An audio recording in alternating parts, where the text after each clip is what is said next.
Yvonne Waters, 17, and Raelene Eaton, 16, were cousins who both lived in Perth, Western Australia. The two were very close and spent a lot of their free time together. On Sunday, April 4th, 1974, they went to the tavern at the White Sands Hotel in nearby Scarborough to hear a band play. Neither girl returned home from the hotel. At first, their mothers were not alarmed. Neither of the girls had ever stayed out all night before, but their mothers each first thought that their daughter may have spent the night at her cousin's home. When the two sisters realized that their daughters were not at either of their homes, they knew that something terrible must have happened. The police did not immediately share the family's concerns about Raelene and Yvonne. They assumed that the two girls had run away or were staying with someone they had met at the hotel. However, after several days, they did question witnesses who had been at the White Sands Hotel that afternoon. Numerous people who had been there that day reported that Yvonne and Raelene had been spending time with three men who appeared to be in their early to mid-20s. They also may have been laborers, based on their attire. The doorman at the hotel bar told police that Raelene and Yvonne went out into the parking lot with the three men around 6:45 p.m. The group of five was seen standing around a white Holden panel van. The van had plates from Queensland, and the plate number began with the letters PXJ. It is unclear if the girls got inside or left in the van. Police were unable to trace down the van, despite having the partial plate number. Just 10 days after the girls' disappearance, Raelene's only sibling, her 18-year-old brother Graham, was involved in a motorcycle accident. 2 weeks later, he passed away in the hospital from his injuries. Raelene's mother Jean, now 95, continues to appear publicly and give press interviews in hopes of finding answers to the disappearance of her daughter and niece.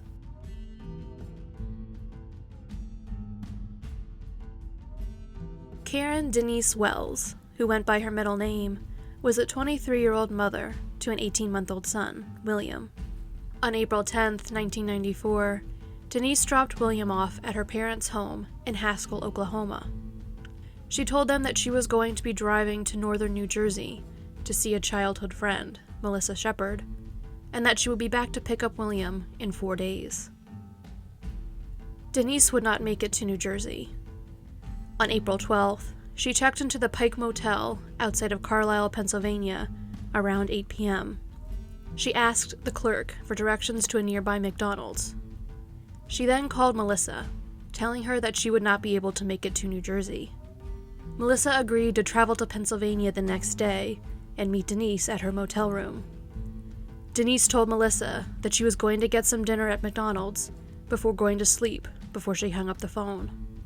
This will be the last known contact with Denise. The following day, April 13th, Melissa arrived at the motel with two men she had met at the bar where she was working. When she could not get Denise to answer the door of her room, she asked motel staff to let her into the room.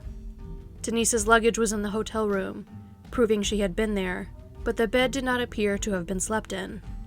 Melissa called police to report Denise missing. Also on the morning of April 13th, Denise's rented car was found abandoned on a remote stretch of Route 274 near New Germantown in Perry County, Pennsylvania, approximately 35 miles from the Pike Motel. The white Plymouth Acclaim was seemingly abandoned in the middle of the road and left with the front doors on both sides of the car opened. A passing motorist attempted to turn on the car's emergency flashers, but they would not come on, as the car's battery was dead. It was also out of gas. The car appeared to have been driven off-road at some point, as it was streaked with mud and strange scratches. The car also had 700 more miles on it than would have been expected had Denise driven from Tulsa, where she had rented it, straight to the area where she was last seen.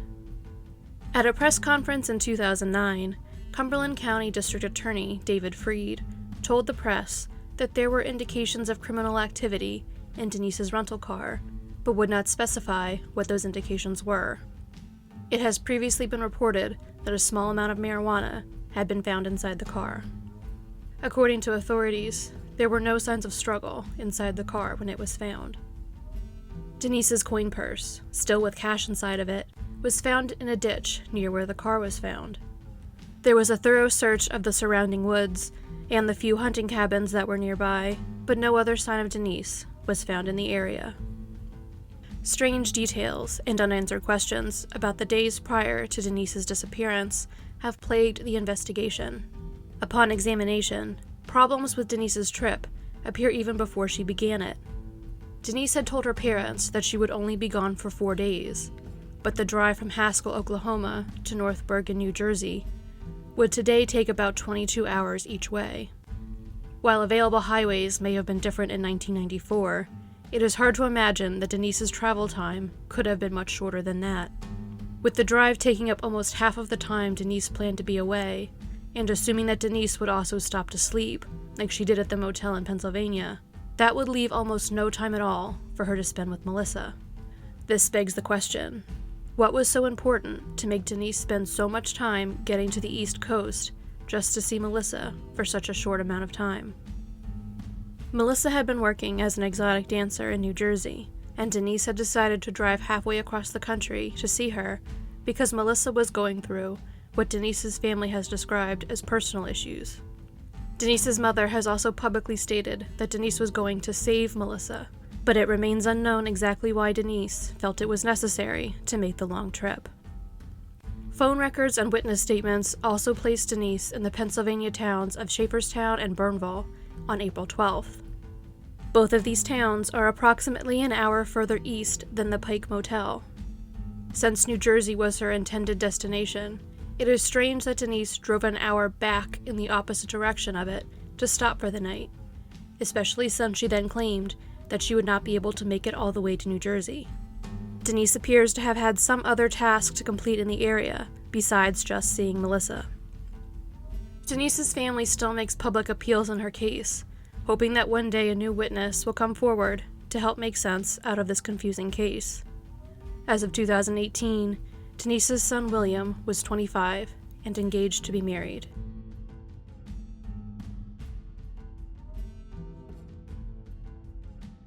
Maoma Little was born on April 6, 1910, in Warm Springs, Georgia.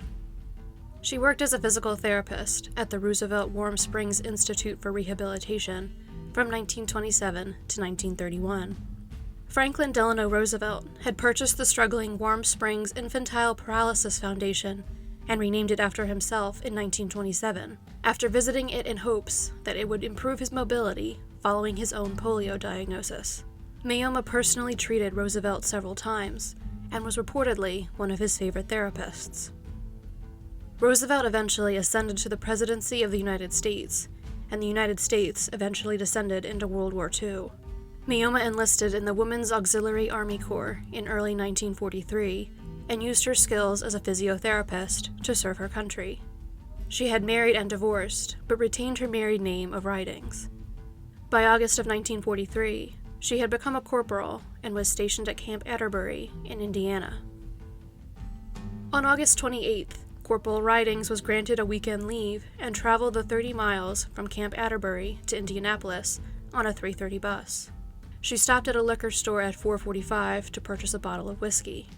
Just after 5 p.m., she checked into the Claypool Hotel, where she was given room 729. At 5:30, she called room service to ask for 6 bottles of soda and ice to be brought up to her room. At 6:15, she called for more ice to be brought up. At 8 p.m., a housekeeper arrived at room 729. When no one answered her knock at the door, she let herself in. She then discovered the body of Corporal Ridings, naked from the waist down and covered in blood. It was later determined that Corporal Ridings had been hit over the head with and then slashed with a shattered glass from the whiskey bottle she had purchased earlier in the day. Her autopsy also found that she had consumed approximately 10 ounces of the 100 proof whiskey before her death. Corporal Ridings had sex shortly before her death, but the medical examiner and the police disagreed over whether it had been consensual or not. Given the fact that she had recently gone through a divorce, her ex-husband, Lawrence S. Ridings, would seem like an obvious suspect, but he was a soldier deployed overseas at the time of the murder. There was only 46 cents left in Corporal Ridings' room. She had not prepaid for her hotel room, and she had been seen trying to make change for a $20 bill earlier in the day, indicating that she had been robbed. It has been widely theorized, however, that her killer only took the money to make it look like a robbery, rather than that being the actual motive for the crime. As the last person to see Corporal Ridings alive, the bellboy who brought her ice at 6:15 that evening, 22-year-old Robert Wolfington, was subjected to hours of continuous questioning and a lie detector test after police found discrepancies in his initial statements. Wolfington was never connected to the crime through evidence, but he did provide important clues in the case. He told police that when he entered room 729 at 6:15, a dark-haired woman dressed all in black, complete with black veil, had been in the room with Corporal Ridings. She had been sitting on the bed, smoking a cigarette. Corporal Ridings would routinely travel to Indianapolis and stay in a hotel on weekends when she was granted leave from the Women's Army Corps. She was known at area hotels for being a generous tipper and for throwing large parties. On her last several weekends in Indianapolis, Corporal Ridings had been seen at parties around the city with a woman all in black. It was therefore thought that it was possible that this was the same woman in black seen in her room on the night of her death. However, a woman named Ruth Hoover came forward shortly after the murder, asserting that she was the woman in black seen with Corporal Ridings out in public. Ruth Hoover had served in the Women's Auxiliary Army Corps at Camp Atterbury with Corporal Ridings, but had left the service when it became the Women's Army Corps, and its members received full Army benefits in July 1943. She told the Indianapolis News that she and Corporal Ridings had spent all of their leave weekends together prior to her departure. She had left Indiana on August 4th and was in her hometown of Water Valley, Mississippi, at the time of the crime, and as such could not be the same woman seen in room 729 on August 28th. She also told the newspaper that her friend drank her whiskey straight, so if she ordered 6 bottles of soda, she must have been expecting a crowd. Identifying the woman in black was an important goal of the investigation because she may have witnessed the crime or the killer arriving at room 729. While Corporal Ridings could have been killed any time between 6:15 and 8 p.m., there is an indication that she was killed at the beginning of that window. Corporal Ridings had scheduled a date that night with Corporal Emmanuel Fisher, who was also stationed at Camp Atterbury. They had planned for him to pick her up at the hotel at 6, but he had been running late. He arrived at the hotel at 6:30 and called her room from the lobby. There was no answer. He assumed that she made other plans when he did not show up on time and left the hotel. While Corporal Ridings may have simply ignored the phone, it is also possible that she may have been fending off her killer at that time, meaning that the woman in black would have been in the room just 15 minutes before the murder occurred. The murder of Corporal Ridings briefly achieved national attention when her connection to President Roosevelt was discovered. This publicity brought out a few confessions to the crime, but they were all discredited, retracted, or both. There have been attempts to link the case to other cases in Ohio, Chicago, and California, but none of these theories have ever been proven true. Corporal Ridings was buried in her hometown. The Claypool Hotel has since been torn down.